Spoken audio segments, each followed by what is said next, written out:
Hello student. तो आज से हम लोग मैट्रिक्स पढ़ने वाले हैं और ये मैट्रिक्स भी मैं आपको पढ़ाऊंगा, चाहे आप एयरफोर्स का एग्जाम दें एससीबी का और या फिर एडीए का एग्जाम दें, दोनों एग्जाम के लिए इम्पोर्टेंट है। और सारी चीज़ें हम यहाँ पे आपको कराने वाले हैं, छोड़ेंगे नहीं, ठीक है ना। एक अच्छे लेवल के लिए मैट्रिक्स हम आपको पढ़ाएंगे और जहाँ तक मैं बता दूंगा आपको कहाँ तक अग्निवीर के लिए है और कहाँ तक ये, है ना। ये सारी चीज़ें बहुत इंपॉर्टेंट होंगी जो हम लोग यहाँ पे पढ़ने वाले हैं। चलिए, आज से हम लोग मैट्रिक्स और डिटरमिनेंट के बारे में पढ़ेंगे। ठीक है, पहले हम लोग शुरुआत करेंगे मैट्रिक्स से और सबसे पहले हम लोग ये जानेंगे कि आखिर जो मैट्रिक्स है वो होती क्या है। क्योंकि बहुत लोग कहते हैं कि मैट्रिक्स एक अलग चैप्टर है और डिटरमिनेंट एक अलग चैप्टर, कि मैं मैट्रिक्स में ही आपको डिटरमिनेंट भी पढ़ाऊंगा और मैट्रिक्स को पढ़ाएंगे, यानी दोनों एक ही, है ना। क्या क्या प्रॉपर्टीज होती हैं, क्या सारी चीजें होती हैं, वो हम लोग एक एक करके इस चैप्टर में पढ़ने वाले हैं। आज हम लोग शुरुआत करेंगे मैट्रिक्स की। सबसे पहले हम लोग ये जानेंगे कि मैट्रिक्स आखिर होती क्या है। देखिए, मैट्रिक्स क्या होती है। मैट्रिक्स एक रेक्टेंगुलर एरे होती है, मतलब एक आयताकार आकृति होगी, ठीक है ना। और इसमें कुछ रोज होंगे, कुछ कॉलम्स होंगे, ठीक है। रोज क्या होती है, जो पड़ी हुई लाइनें होती है, तो हम लोग कह सकते हैं जो हमारी क्षैतिज रेखाएं होंगी, हॉरिजॉन्टल लाइंस होंगी, उन्हें हम लोग कहते हैं रोज। और जो कि वर्टिकल लाइंस होती है उन्हें हम लोग कॉलम कहते हैं, ठीक है ना। तो जो मैट्रिक्स होती है एक रेक्टेंगुलर एरे होती है, जिसमें एम रोज होती हैं और एन कॉलम्स होती हैं। तो जो मैट्रिक्स हमारे सामने बन के आती है उसे हम लोग एम एन मैट्रिक्स कह सकते हैं। इसे हम एम क्रॉस एन भी पढ़ते हैं, लेकिन सही पढ़ने का तरीका होता है M by N matrix. Clear है। चलिए, अब यहाँ पे मैंने आपको बताया कि मैट्रिक्स एक रेक्टेंगुलर एरे होती है, ठीक है ना। तो कुछ इस तरीके से, जैसे यहाँ पर मैंने मैट्रिक्स ड्रॉ, ठीक है ना, इस तरह से, ठीक है। इसमें जो ये हम लाइनें इस तरह से 1 2 5 7 9 11 12 14, ठीक है ना। तो आप क्या देख रहे होंगे, इसमें हमने कुछ इस तरह से लाइनें जो दिखाई गई हैं आपको, ये सब रोज हैं। ये है क्या, हमारी रोज, R1 कहते हैं, ये पहला रो है, ठीक है ना। और ये R2 कहलाता है और ये R3 कहलाता है और ये हमारा क्या कहलाएगा, R4। यानी कि ये पहली रो है, ये दूसरी रो है, ये तीसरी रो है और ये चौथी रो। जबकि ये जो है ये हमारी रो कहलाएगी, ये रो, ठीक है ना। और ये जो लाइन्स होंगी इन्हें हम खड़ी हुई लाइनें कहेंगे। मैंने पहले ही बताया, जो पड़ी हुई लाइनें होंगी वो रो कहलाएंगी और जो खड़ी हुई लाइनें होंगी इन्हें हम लोग कॉलम कहते हैं। जैसे ये हमारा कॉलम C1 है, ये हमारा C2 है, ये C3 है और ये क्या है। तो हर एक मैट्रिक्स का एक ऑर्डर होता है। ये तो हम लोग ये जान गए कि मैट्रिक्स होगी क्या, कोई भी एक ऐसी रेक्टेंगुलर आकृति जिसमें कुछ रोज हो और कुछ कॉलम्स हो, उसे हम लोग मैट्रिक्स कहेंगे। और इसे हम इस तरीके से बनाएंगे जैसे मैंने आपको बना के दिखाया है। हाँ, एक तरीका ऐसा भी होता है, आपने इसका होगा, ये भी बनाना तरीका जो है वो बिल्कुल सही। तो आप ऐसे भी बना सकते हैं और ऐसे भी बना सकते हैं, आपको दोनों ही रूप में मिलेगी, आपको कंफ्यूज नहीं, ठीक है ना। अब हर एक मैट्रिक्स का एक ऑर्डर होता है। क्या होता है, एक ऑर्डर। उस ऑर्डर में हम लोग रोज और कॉलम्स को लिखते हैं। देखिएगा, मैट्रिक्स का जो ऑर्डर होता है, मैट्रिक्स का जो ऑर्डर होता है उसे हम लोग एम क्रॉस एन, क्या कहते हैं, एम क्रॉस एन। जहाँ पे एम का मतलब होता है number of rose, number of रोज जो होती हैं वो हमारी एम होती है। जबकि जो एन होगा ये आपका होता है नंबर ऑफ कॉलम, ये आपका नंबर ऑफ कॉलम्स होता है। जैसे इस मैट्रिक्स का हम ऑर्डर लिखना चाहें तो इसमें रो भी 4 है और इसमें कॉलम भी है। रहे हैं 4। तो एक ऐसी मैट्रिक्स, ठीक है ना, जिसमें कुछ रो हो और कुछ कॉलम्स हो, उसका ऑर्डर जो होगा वो m क्रॉस n कहलाएगा। अगर m रो है और n क्रॉस, इसे m क्रॉस n भी पढ़ते हैं। और जैसे मैंने आपको कहा था, इसका पढ़ने का जो सही तरीका है वो ये है m बाई n मैट्रिक्स। सही तरीका क्या है? m by n matrix. Matrix को डिनोट करने के लिए, मैट्रिक्स को रिप्रेजेंट करने के लिए हम जो हमारे पास अल्फाबेट्स होते हैं 26, उनमें से किसी का भी यूज कर सकते हैं। लेकिन हम जो भी यहाँ पे यूज करेंगे वो सब कैपिटल होने चाहिए। कैसे होने चाहिए? कैपिटल। जैसे मैंने इसको किससे डिनोट किया है? ए से डिनोट किया। तो ये मैट्रिक्स हमारी ए है। तो हम लोगों ने अभी मैट्रिक्स समझी, तो ऑर्डर समझा, ठीक है ना। अब हम लोग आएंगे टाइप्स ऑफ मैट्रिक्स की तरफ कि मैट्रिक्स आखिर कितने टाइप्स की होती है। कोई जरूरी नहीं है कि हर बार मैट्रिक्स में रो और कॉलम तो बराबर ही हो। कभी हो सकता है कुछ केसेस में बराबर हो, ये भी हो सकता है कि कुछ केसेस में बराबर ना हो, ठीक है ना। तो उस पर हमें टेंशन नहीं लेनी है। चलिए हम लोग आगे बढ़ते हैं और आखिर हम लोग आते हैं टाइप्स ऑफ मैट्रिक्स। ये तो हम लोगों ने अभी जाना कि मैट्रिक्स क्या है और मैट्रिक्स का जो ऑर्डर होता है उसमें क्या-क्या चीजें होती हैं, रोज होते हैं और कुछ, ठीक है ना। तो आप स्क्रीनशॉट लेना चाहें तो आप स्क्रीनशॉट ले सकते हैं, या आप रिकॉर्ड या डाउनलोड करना चाहें तो आप वीडियो को डाउनलोड करके भी देख सकते हैं, है ना। अब हम लोग आ जाते हैं टाइप्स ऑफ मैट्रिक्स पे, ठीक है ना। तो मैट्रिक्स के टाइप्स पे अगर हम आते हैं तो सबसे पहली मैट्रिक्स जो होती है, जो हमें पढ़नी है, वो सबसे पहली मैट्रिक्स आपकी है रोज मैट्रिक्स, ठीक है ना। जिसे हम कहते हैं पंक्ति, आप यूँ हिंदी में या इंग्लिश में कहें तो रो मैट्रिक्स, ठीक है ना। अब देखिए हमें हिंदी भी पढ़ते हुए चलनी है, हमें इंग्लिश भी पढ़ते हुए चलनी है। बहुत बच्चे हिंदी मीडियम के हैं, उन्हें दिक्कत आ रही होगी, उन्हें ये लग रहा होगा सर पूरा इंग्लिश से पढ़ा रहे हैं तो टेंशन है, जरूरत नहीं है, आपको दोनों में ही पढ़ना होगा, ठीक है ना। क्योंकि अब क्या है, अब आजकल क्वेश्चन जो है वो इंग्लिश लिखा होता है, लेकिन उसकी इंग्लिश कोई हिंदी में लिख के आ जाता है। मान लीजिए ये रो मैट्रिक्स है तो आप पूछ ले रो मैट्रिक्स, समझ रहे हो ना। तो कुल मिला के आपको ये पता होना चाहिए कि उसे इंग्लिश में भी हम क्या कहते हैं, ठीक है ना। बहुत जरूरी है, इसलिए दोनों चीजें आपको आनी चाहिए। तो रो मैट्रिक्स क्या होगी? एक ऐसी मैट्रिक्स जिसमें केवल एक रो हो। ऐसी मैट्रिक्स जिसमें केवल और केवल एक रो होती है, उसे हम लोग रो मैट्रिक्स कहते हैं। देखिएगा, जैसे मैंने यहाँ पे एक मैट्रिक्स बना ली, मैंने उसको नाम ए दे दिया, कुछ भी नाम दे सकते हैं आप। मैंने यहाँ लिखा 1 2 3। अब आप क्या देख रहे हैं कि इस मैट्रिक्स में जो रो है वो केवल एक है, और जबकि कॉलम 1 2 3 4 जो पड़ी हुई लाइनें हैं वो रो है। और पहले हमें रो लिखना होता है, m क्रॉस n बताया था ना मैंने ऑर्डर। m क्रॉस n में जो m है वो नंबर ऑफ रोज हैं, और जो n है वो है आपका नंबर ऑफ कॉलम, ठीक है ना। तो m रोज हो गई, और कॉलम कितने हैं इसमें? 1 2 3 4, 4 कॉलम।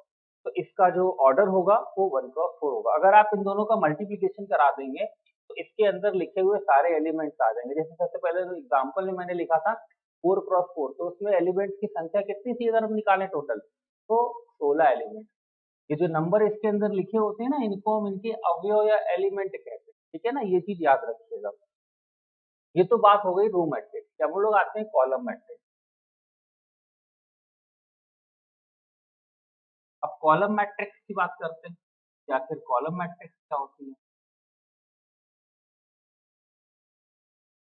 देखिए, एक ऐसी मैट्रिक्स, सिंपल सी बात है, जब रो मैट्रिक्स थी तो उसमें एक रो था, तो जब कॉलम मैट्रिक्स होगी तो उसमें केवल एक ही कॉलम होगा। तो एक ऐसी मैट्रिक्स जिसमें जिसमें केवल एक कॉलम हो, ऐसी मैट्रिक्स को हम लोग कॉलम मैट्रिक्स।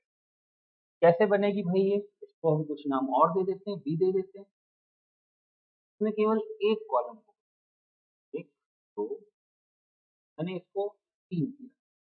अब यहाँ पर अगर आप देखें तो एक रो, दो रो, 3 रो, लेकिन कॉलम एक।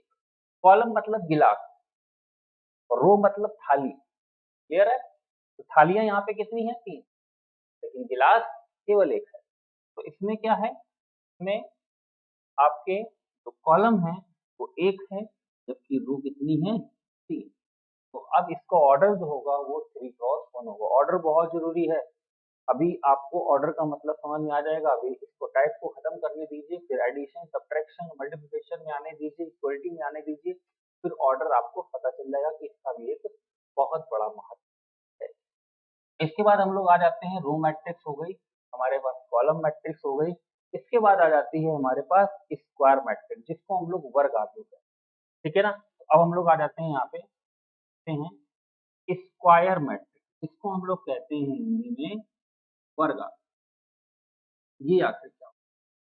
तो एक ऐसी मैट्रिक्स जिसमें नंबर ऑफ रोज और नंबर ऑफ कॉलम दोनों बराबर हो, मतलब जिसमें रो की संख्या और कॉलम की संख्या दोनों आपस में क्या हो जाएं, बराबर। तो ऐसी मैट्रिक्स को हम लोग कहते हैं स्क्वायर मैट्रिक्स। देखिएगा कैसे बनेगी। जैसे उसको हम नाम सी दे देते हैं। यहाँ मैंने लिखा 1 2 3 2 1 2। अगर आप इस मैट्रिक्स को देखेंगे तो आप क्या देखेंगे कि इसमें रो कितने हैं 3 और कॉलम भी कितने हैं 3। अगर हम पता करना चाहें इसमें कितने एलिमेंट्स हैं तो हम इनको मल्टीप्लाई कर दें तो हमें टोटल एलिमेंट्स भी मिल जाएंगे। और हम यहाँ पे देख रहे हैं कि एक ऐसी आव्यूह जिसमें नंबर ऑफ रोज यानी कि m और नंबर ऑफ कॉलम्स यानी कि n दोनों बराबर हो जाएं, ऐसी मैट्रिक्स जो है वो हमारी वर्ग आव्यूह या स्क्वायर मैट्रिक्स। क्लियर है। ये तो बात हो गई हमारी स्क्वायर मैट्रिक्स। ठीक है ना। अब हम लोग आ जाते हैं थोड़ा सा आगे। हम लोगों ने 3 मैट्रिक्स पढ़ ली, ठीक है ना, 3 टाइप्स की मैट्रिक्स पढ़ ली। अब हम लोग आते हैं चौथी मैट्रिक्स, इसे हम लोग कहते हैं डायगोनल मैट्रिक्स। ठीक है ना। कौन सी मैट्रिक्स कहते हैं भाई? हम लोग इसे कहते हैं डायगोनल मैट्रिक्स, यानी हिंदी में कहें तो विकर्ण आव्यूह। डायगोनल मैट्रिक्स यानी कि विकर्ण आव्यूह। अब ये क्या होती है भाई, इसे हम लोग कैसे समझेंगे?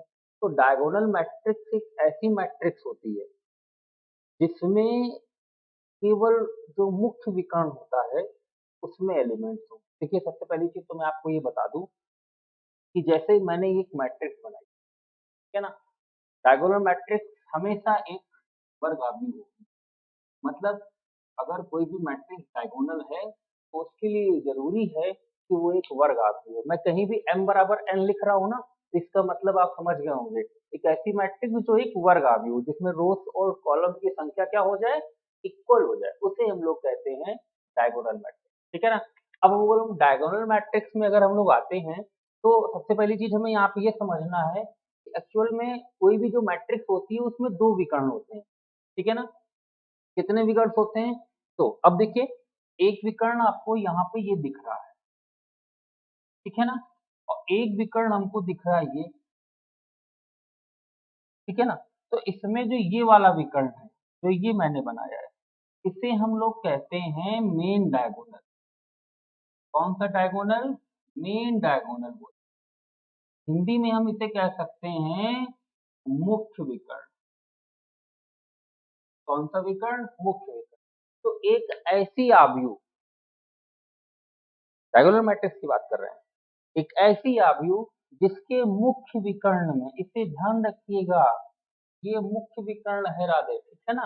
तो एक ऐसी आव्यूह जिसके मुख्य विकर्ण में केवल अवयव हो और बाकी सारे एलिमेंट जो हो वो जीरो हो, तो ऐसी मैट्रिक्स हम लोग कहते हैं डायगोनल मैट्रिक्स। से भी हम कुछ नाम दे देते हैं भाई। हमने नाम इसे डी दे दिया, ठीक है ना। अब इसमें देखिए ये हमेशा एक वर्ग आव्यूह होगी। जब तक वर्ग आव्यूह नहीं होगी तब तक के डायगोनल मैट्रिक्स बन ही नहीं पाएगी, नहीं तो डायगोनल ही नहीं बनेगा ना उसमें। ठीक है ना। अब जैसे मैंने यहाँ लिखा 0, सॉरी 1 लिख दिया यहाँ पे मैंने, यहाँ मैंने 2 लिख दिया, ये 0 तो 0 3 0 0 0 5। अब इस मैट्रिक्स को देखिए, एक वर्ग आव्यूह है। इसमें रो कितने हैं हमारे पास? 3 और कॉलम कितने हैं? 3। लेकिन इसके केवल मुख्य विकर्ण में ही अवयव हैं, बाकी किसी जगह पर कोई एलिमेंट नहीं है। तो ऐसी मैट्रिक्स कौन सी कहलाएगी? एक, इसे हम लोग क्या कहेंगे? मुख्य विकर्ण। मैं फिर से लिख दे रहा हूं एक बार, कि आपको याद रहे कि आखिर मुख्य विकर्ण या मेन डायगोनल हमारा क्या होता है। क्लियर है? सभी को क्लियर होगा? Very good. इसी डायगोनल मैट्रिक्स को थोड़ी देर बाद अभी मैं ये इरेज करने के बाद अभी एक बार फिर से आपको बताऊंगा कि और हम इसे मुख्य विकर्ण आव्यूह को दूसरी तरीके से कैसे लिख सकते हैं। अभी बता देंगे तो आप कंफ्यूज हो जाओगे, मेरे को कंफ्यूज करना नहीं है आपको, मेरे को समझाना है आपको, तो मैं धीरे धीरे समझाऊंगा। आ जाते हैं पांचवें केस में, यानी कि हमने 4 मैट्रिक्स पढ़ ली, अब हम लोग आते हैं पांचवी मैट्रिक्स पे, ठीक है ना। तो ये तो हो गए डायगोनल मैट्रिक्स। हम लोग आ जाते हैं, इसी में होती है स्केलर मैट्रिक्स। कौन सी मैट्रिक्स? Scalar matrix. अब ये क्या होती है भाई? इसे हम लोग हिंदी में कहते हैं अदिश आव्यूह। कौन सी आव्यूह भी? अदिश आव्यूह बोलते हैं। तो एक ऐसी आव्यूह, अदिश कब कहलाएगी? एक ऐसी आव्यूह जिसके केवल मुख्य विकर्ण में ही अवयव हो। एक ऐसी आव्यूह जिसके मुख्य विकर्ण में ही अवयव हो, लेकिन थोड़े अलग टाइप के हों। कैसे? देखिए अभी मैं बताता हूँ। जैसे मैंने इसको नाम ये दे दिया और मैंने यहाँ लिखा 3 0 0 0 3 0 0 0 3। मतलब समझ रहे हैं आप? मतलब ये हुआ कि मेन डायगोनल में एलिमेंट्स तो होने चाहिए, लेकिन सारे एलिमेंट्स जो होने चाहिए वो इक्वल होने चाहिए, लेकिन 1 नहीं होना चाहिए। ठीक है ना? क्योंकि अगर 1 हो जाएगा तो उसे हम लोग स्केलर नहीं कहेंगे, उसे हम लोग कहेंगे आइडेंटिटी मैट्रिक्स। कौन सी मैट्रिक्स? Identity matrix. हम लोग आगे पढ़ने वाले हैं, इसीलिए मैंने लिखा है आइडेंटिटी मैट्रिक्स, या हम लोग इसे हिंदी में कह सकते हैं इकाई आव्यूह, या इसी को हम लोग कहते हैं यूनिट मैट्रिक्स। इसे हम यूनिट मैट्रिक्स भी कह सकते हैं। एक ऐसी आव्यूह जिसके मुख्य विकर्ण में केवल और केवल 1 लिखा हो और कुछ न हो, ऐसी मैट्रिक्स को हम लोग कहते हैं इकाई आव्यूह, और इसको हमेशा आई से डिनोट किया जाता है।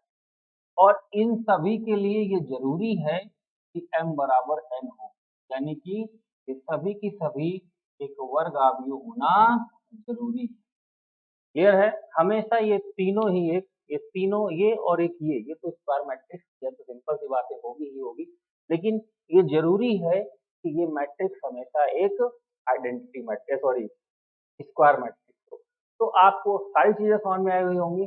डायगोनल मैट्रिक्स केवल मुख्य विकर्ण में एलिमेंट होना चाहिए, कुछ भी भरा हो कोई दिक्कत नहीं है, लेकिन स्केलर मैट्रिक्स में केवल और केवल जो एलिमेंट भरे हों वो सब बराबर होने चाहिए, और आइडेंटिटी में केवल और केवल डायगोनल में, मेन डायगोनल में केवल 1 होना चाहिए और कुछ भी नहीं होना चाहिए। अब एक चीज समझिएगा यहाँ पे, हर स्केलर मैट्रिक्स हर एक स्केलर मैट्रिक्स हमेशा डायगोनल मैट्रिक्स, हर एक स्केलर मैट्रिक्स हमेशा डायगोनल मैट्रिक्स होगी, लेकिन डायगोनल मैट्रिक्स हमेशा स्केलर नहीं होती, क्योंकि डायगोनल मैट्रिक्स को स्केलर होने के लिए बराबर होना होगा।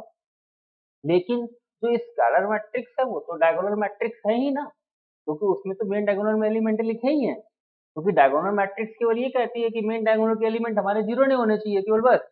और स्केलर कह रही है कि हमें एलिमेंट 0 तो नहीं होने चाहिए, इसके साथ-साथ सारे बराबर होने चाहिए। क्लियर है?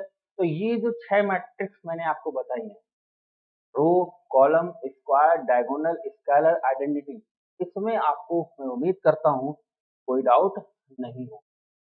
ठीक है ना?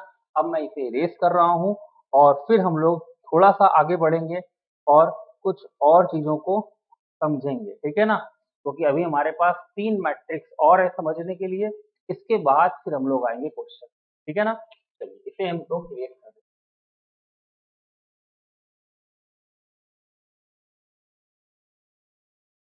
ठीक है ना? अपने नोट्स बना सकते हैं आप और अच्छे से देख सकते हैं, तो आप स्क्रीनशॉट ले लें या अदर कुछ कर सकते हैं।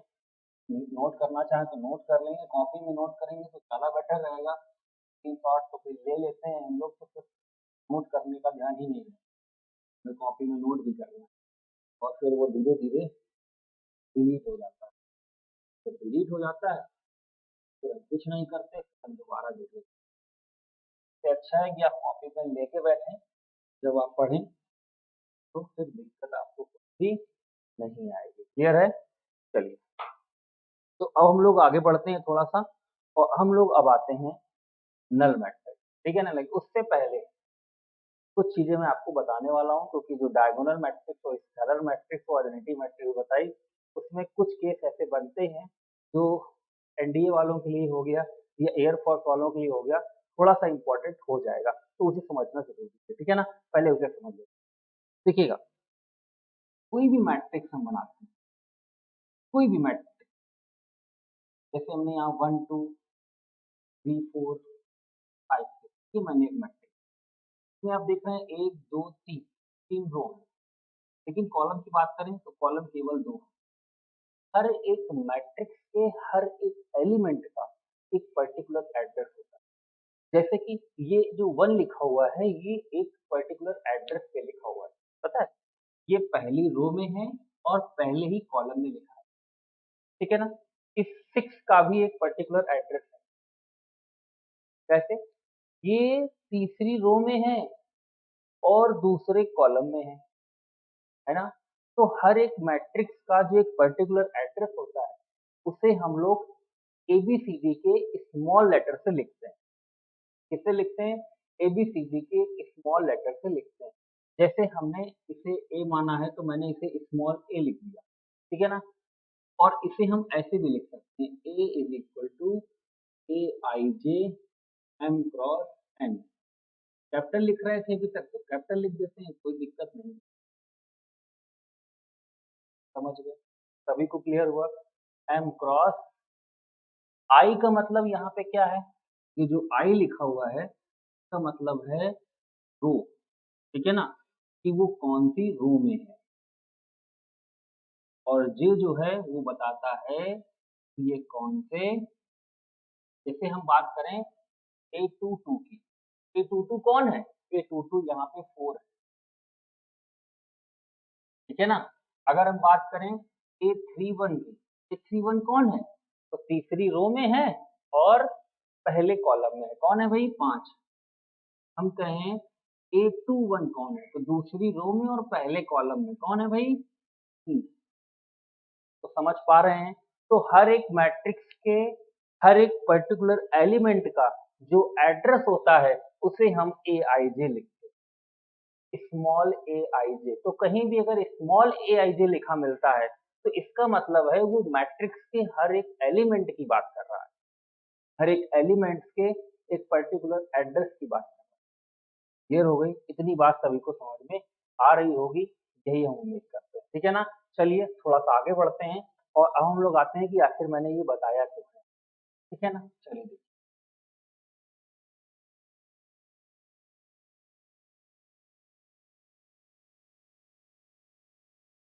देखिए, अभी तो मैं रिकॉर्डेड ही बना रहा हूँ वीडियो, ये रिकॉर्डेड मिलेगा आपको। अगर पसंद आ रहा हो तो फिर बताना, फिर लाइव क्लासेस भी दी जाएंगी। ठीक है ना? चलिए आगे बढ़ते हैं। तो हम लोग आ जाते हैं, अब मैंने सबसे पहले पढ़ाया था आपको डायगोनल मैट्रिक्स। डायगोनल मैट्रिक्स को हम ऐसे भी लिख सकते हैं, जैसे मैंने कहा होता ए बराबर, ए कोई एक मैट्रिक्स है जिसमें A I J is equal I J does not equal, A I J zero कब है? आई डज नॉट इक्वल, और अगर आई बराबर जे के हो, जीरो ना हो। अब देखिए, अगर हम इस मैट्रिक्स को बनाते हैं, अगर हम इस मैट्रिक्स को बनाते हैं, तो हमेशा एक डायगोनल मैट्रिक्स। क्यों? क्योंकि ये क्या कह रहा है?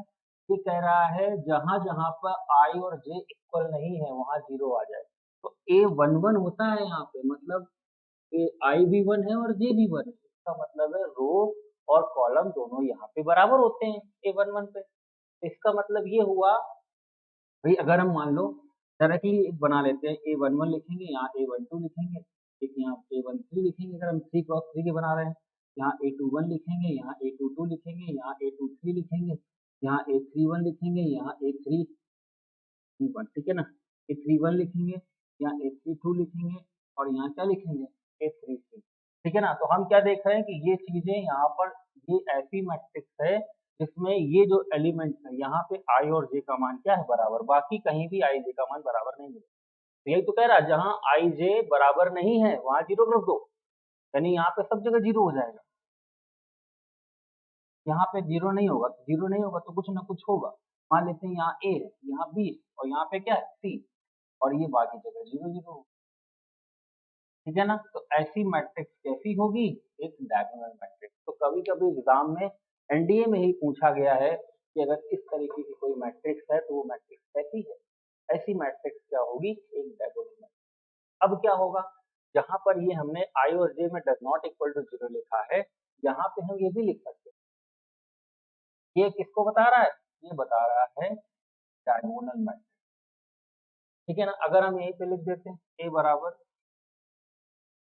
ए I J, A I J is equal to 0 when I does not equal to j, and aij is equal to k where I is equal to j। अब देखो सब जगह इक्वल इक्वल हो जाएगा, यहाँ पे तो does not equal to zero था, मतलब कुछ भी हो सकता है।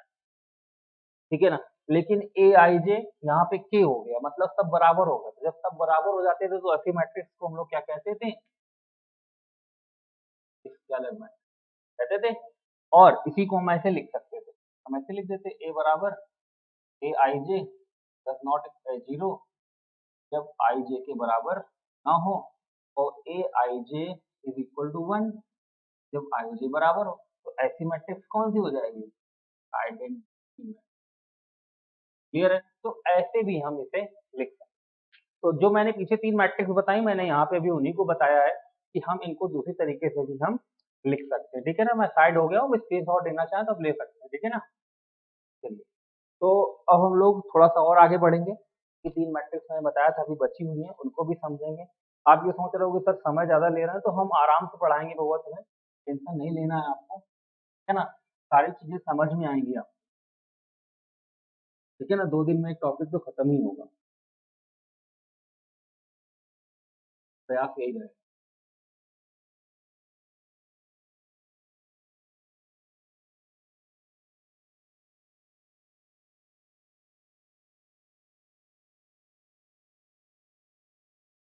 आगे बढ़ते हैं हम लोग, और हम लोग यहाँ पे चलते हैं अब नल मैट्रिक्स।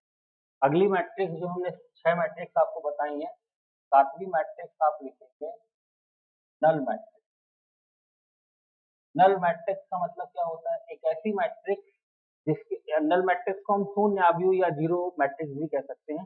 एक ऐसी मैट्रिक्स जिसके सारे के सारे एलिमेंट्स जीरो हो जाए। ठीक है ना, सारे एलिमेंट्स क्या हो, जीरो हो। जैसे हमने यहाँ पे ए लिखी और यहाँ पे हमने लिखा zero zero zero zero zero zero zero zero zero. अब इसका मतलब ये नहीं है कि ये हमेशा एक स्क्वायर मैट्रिक्स हो, ऐसा भी हो सकता है कि स्क्वायर हो और ऐसा भी हो सकता है कि स्क्वायर ना हो, तो दोनों केसेस यहाँ पे बन सकते हैं। ठीक है ना, तो ये फिलहाल अभी जो मैट्रिक्स मैंने बनाई है इसमें 3 रो हैं और 3 कॉलम है, इसे हम लोग ऐसे को बना के क्रॉस थ्री भी लिख, ठीक है ना, ऐसे भी लिख सकते हैं। अगर वो 3 क्रॉस 3 की बन रही है तो 2 क्रॉस 2 की बन रही है तो 2 क्रॉस 2 लिख देंगे। अब जरूरी नहीं कि हर बार वही बने, ऐसा भी हो सकता है कि ऐसे हो जाए zero zero zero zero zero zero, ये भी हो सकता है।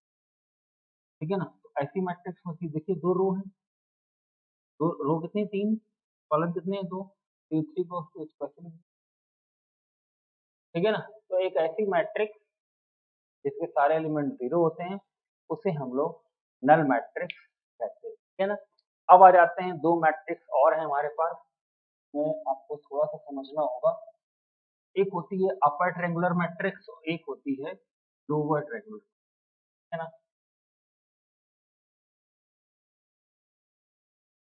तो सबसे पहले आ जाती है अपर ट्रायंगुलर मैट्रिक्स।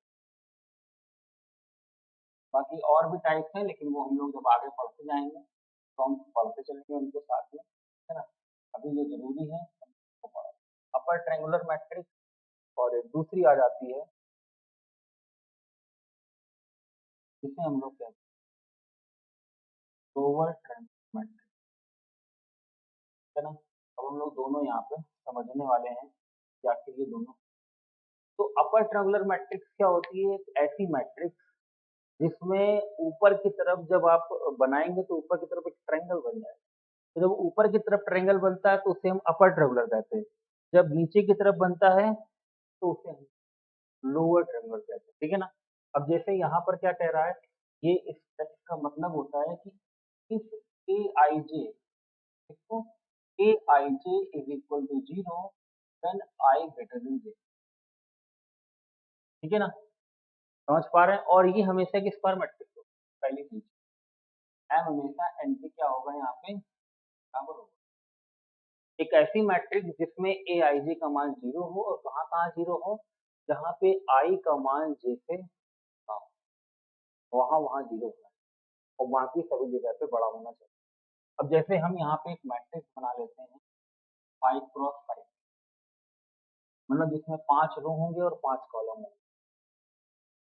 अब यहाँ पे देखिए, यहाँ पहला A11 होता है, तो उसे जीरो करने के लिए नहीं कह रहा, आप कह रहा है जहाँ पे आई का मान बड़ा है, जैसे यहाँ तो बराबर है, मतलब ये जीरो नहीं होगा। जीरो कहाँ होगा, जहाँ पे आई का मान जे से बड़ा होगा। ठीक है ना, यहाँ पे तो A12 होगा, आई क्या हो जाएगा, तो यहाँ कुछ ना कुछ होगा, यहाँ भी होगा, यहाँ भी होगा, और यहाँ बाकी।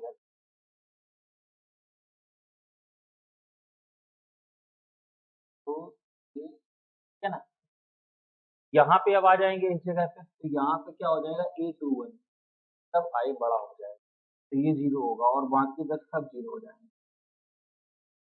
ठीक है ना, यहाँ पे ये जीरो नहीं होगा, यहाँ पे कुछ मान लेते हैं आएगा, आपको यहाँ भी नहीं होगा। ठीक है ना, यहाँ पे जब इस जगह पे लिखेंगे आके आप, तो ये क्योंकि ये होगा A32 जीरो हो जाएगा, क्योंकि आई कमांड बड़ा हो गया जैसे। यहाँ पे 33 होगा, ये जीरो नहीं होगा, आगे भी नहीं होगा। यहाँ पे आ जाएंगे तो ये A41 है, ये जीरो है, A42 जीरो है, A43 भी जीरो होगा, लेकिन A44 जो है वो जीरो नहीं होगा। आगे आ जाते हैं, ये जीरो होगा, ये भी जीरो होगा, ये भी जीरो होगा, लेकिन A55 जीरो नहीं होगा। तो आपने क्या देखा कि ऊपर की तरफ एक ट्रायंगल बन रहा है हमारे, अगर आप देखें ऊपर की तरफ एक हमारे पास ट्रायंगल बन गया। ऐसी मैट्रिक्स को हम लोग कहते हैं अपर ट्रायंगुलर मैट्रिक्स। मतलब अगर आई का मान जे से बड़ा हो और ए आई जे क्या हो जाए जीरो, तो ऐसी मैट्रिक्स को हम लोग अपर ट्रायंगुलर मैट्रिक्स कहते हैं। और लोअर ट्रायंगुलर मैट्रिक्स क्या होगी, जस्ट इसका उल्टा। If A I J is equal to zero when I less than J, जहाँ पे आई का मान जे से छोटा हो वहाँ जीरो हो जाए, तो ऐसी मैट्रिक्स को हम क्या कहते हैं, लोअर ट्रायंगुलर। तो ये तो हमने अभी आज क्या सीखा, हम लोगों ने सीखा मैट्रिक्स क्या होती है, मैट्रिक्स को डिनोट कैसे करते हैं, मैट्रिक्स को हम लोग कितने टाइप से डिवाइड किया गया है, सारी चीजों को समझा हम लोगों ने। मैट्रिक्स में हर एक पर्टिकुलर एलिमेंट का भी एक एड्रेस होता है, ये भी हम लोगों ने जाना। मैट्रिक्स का ऑर्डर क्या होता है, ये भी जाना हम लोगों ने। ठीक है ना, तो ये सारी चीजें जो हम लोग जरूरी थी वो हम लोगों ने यहाँ पे सीखी। ठीक है ना, अब थोड़ा सा आगे बढ़ते हैं और अब हम लोग पढ़ने वाले हैं इसी में इक्वलिटी ऑफ मैट्रिक्स, यानी कि दो मैट्रिक्स आखिर इक्वल होंगी तो आखिर वो कब इक्वल। ठीक है ना, तो चलिए अब हम लोग पढ़ने जा रहे हैं इक्वलिटी ऑफ मैट्रिक्स। तो लिख लीजिए आप, अगर आप नोट्स बना रहे हैं तो आप लिख लीजिए इक्वलिटी ऑफ,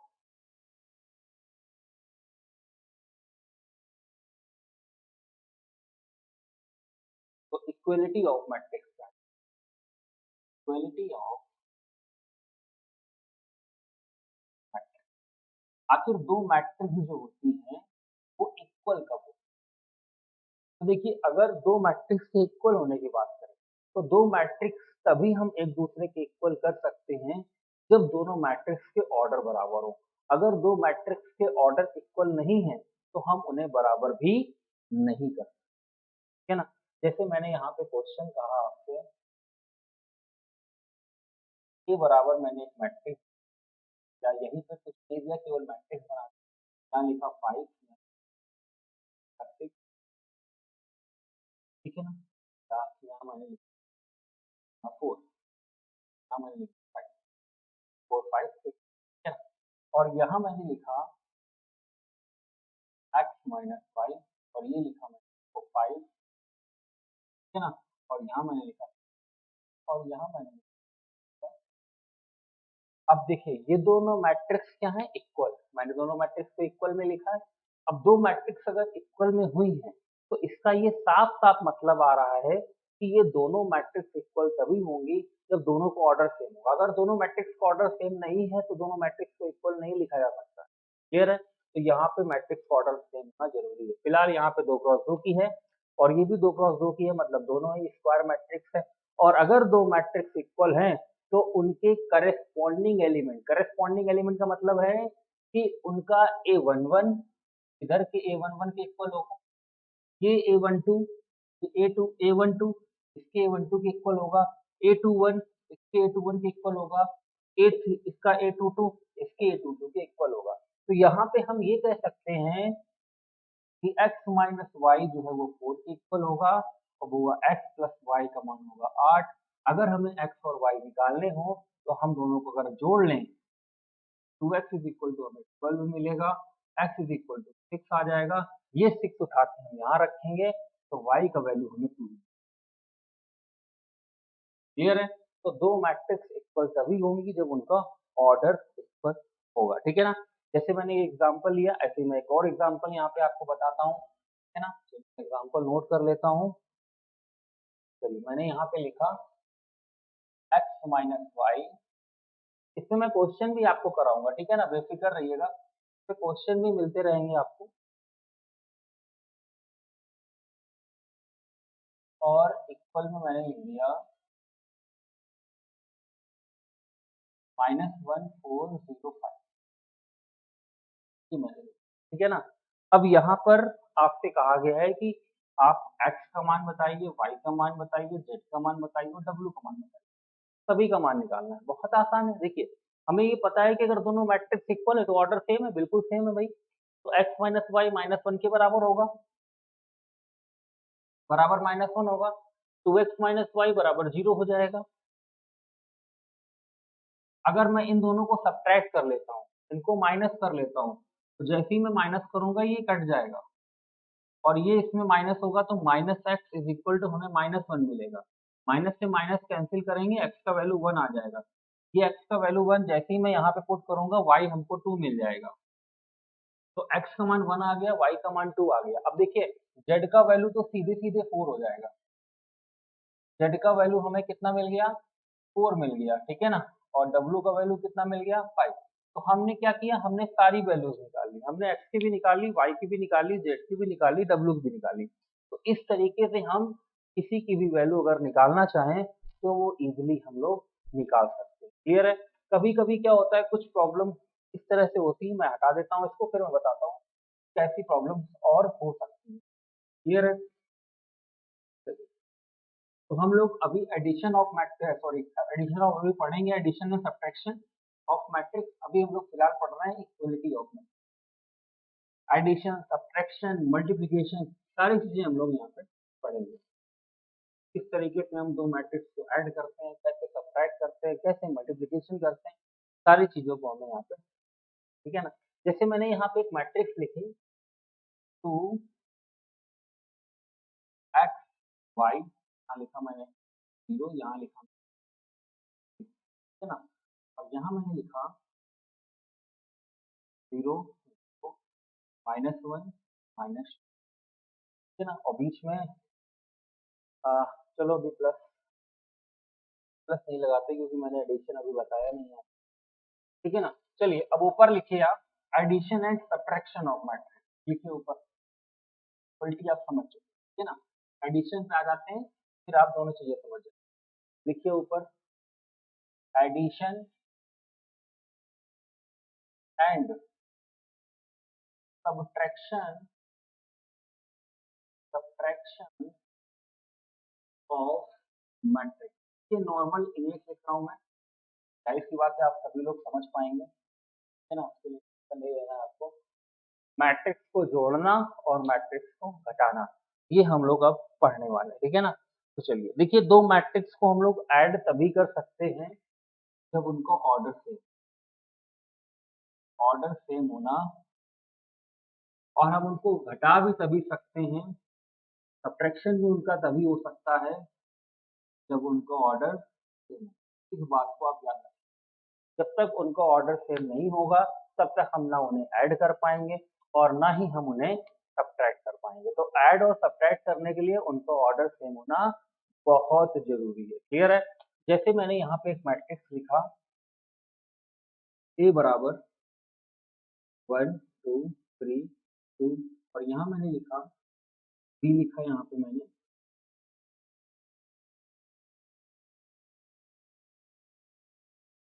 5 4 ठीक है ना। अब मैंने आपसे कहा फाइंड ए प्लस बी, आपका आंसर क्या होगा? C and D. C and D मतलब क्या है? Can not determine.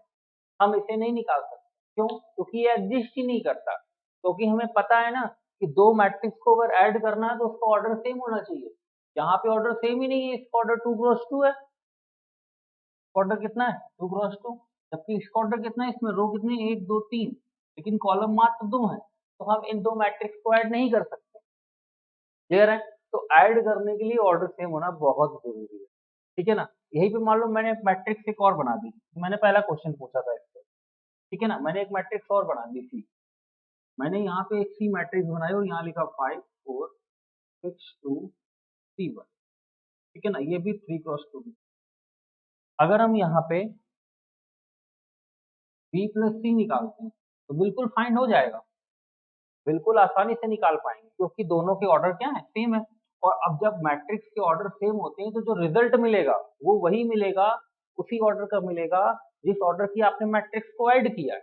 मतलब जो मैट्रिक्स आएगी वो भी कितने की होगी? 3 क्रॉस 2 की। अब अगर यहाँ पर देखें हम लोग, तो हम लोग क्या देखेंगे कि 1 5 को जोड़ लिया हमने, क्योंकि हमने कहा था ना दो मैट्रिक्स को ऐड करने का मतलब है उनके करस्पॉन्डिंग एलिमेंट ऐड होंगे। तो मैट्रिक्स को घटाने का मतलब है उनके करस्पॉन्डिंग एलिमेंट घटेंगे। जैसे दो करस्पॉन्डिंग एलिमेंट इक्वल थे जब दो मैट्रिक्स इक्वल में लिखी थी, बिल्कुल सेम केस यहाँ भी रहेगा। ठीक है ना। तो चलिए हम दोनों मैट्रिक्स को क्या कर लेते हैं? ऐड कर लेते हैं। तो जब ऐड करेंगे तो यहाँ पे 6 आ जाएगा और 4 2 भी 6 हो जाएगा। 6 3 आपका 9 हो जाएगा और 2 2 4 हो जाएगा। ठीक है ना। और यहाँ 5 3 आपका 8 हो जाएगा और 4 1 आपका क्या हो जाएगा? 5। तो आप क्या देख रहे हैं कि दोनों जो मैट्रिक्स हमने बी प्लस सी निकाली उसका ऑर्डर भी 3 क्रॉस 2 आ रहा है। तो दो मैट्रिक्स को हम लोगों ने आज ऐड करना सब्ट्रैक्ट करना सीख लिया। अब मैं लास्ट अगली क्लास में क्या करूंगा, इस पे कुछ क्वेश्चंस आपको कराऊंगा एडिशन और एडिशन सब्ट्रैक्शन और इक्वलिटी ऑफ मैट्रिक्स पे। फिर हम लोग क्लास में पढ़ेंगे मल्टीप्लिकेशन ऑफ मैट्रिक्स। ठीक है ना। अभी आज की क्लास को एंड करते हैं, मिलते हैं हम लोग नेक्स्ट क्लास में। ओके, जय हिंद वाला।